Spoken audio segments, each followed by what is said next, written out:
1849 সালে একজন মানুষ তার পুরো জীবন বাজি রেখে ক্যালিফোর্নিয়ার মাটি খুঁড়েছিল শুধু একটু শোনার জন্য। 2026 সালে আরেকজন মানুষ তার পুরো বিদ্যুৎ বিল শেষ করে দিচ্ছে শুধু একটু বিটকয়েনের জন্য। টুল বদলেছে, যুগ বদলেছে, কিন্তু লোভ সেটা একটুও বদলায়নি। আমি জুনায়েদ, আর আজকে হাসিল আর রহমানে আমরা দেখব কিভাবে ইতিহাস নিজেকে হুবহু রিপিট করছে, শুধু ভিন্ন পোশাকে। 1849-এর গোল্ড রাশে লক্ষ লক্ষ মানুষ ঘরবাড়ি ছেড়ে ছুটে গিয়েছিল ক্যালিফোর্নিয়ায়। সবাই ভেবেছিল আমি সেই ভাগ্যবান, কিন্তু বাস্তবে বেশিরভাগ মানুষ ফিরে এসেছিল খালি হাতে আর ভাঙা স্বপ্ন নিয়ে। এখন একটু ফাস্ট ফরওয়ার্ড করুন 2026-এ।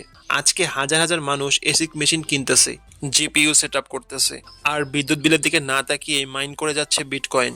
সবাই ভাবছে ক্রিপ্টো আমার জীবন বদলে দেবে, কিন্তু এখানেই আসল মিল। সেই 1849-এর সবচেয়ে বেশি টাকা কামিয়েছিল কারা জানেন?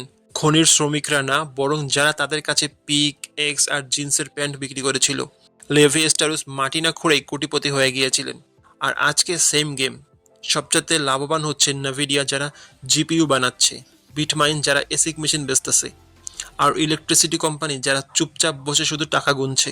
মাইনাররা জিতুক বা হারুক, সরঞ্জাম বিক্রেতা সবসময় জেতে। তাহলে এই পুরো গল্পটা আমাদের কি শেখাচ্ছে? শেখাচ্ছে যে ওয়েলথ সবসময় তাদের কাছে যায় যারা সিস্টেমের ভিতরে থেকে খেলে, সিস্টেমের বিরুদ্ধে না। 1849-এ যে মানুষটা পিক এক্স বেচতেছিল সেই টিকেছিল, আর 2026-এ যে বুঝবে যে আসল সুযোগ কোথায় সেই এগিয়ে থাকবে। ক্রিপ্টো রেভলিউশন হোক বা গোল্ড রাশ, চালাক মানুষ সবসময় ভিড়ের বাইরে থেকে খেলে। এই ভিডিও যদি তোমার চোখ একটুও খুলে দিয়ে থাকে তাহলে লাইক দাও, চ্যানেলটা সাবস্ক্রাইব করো।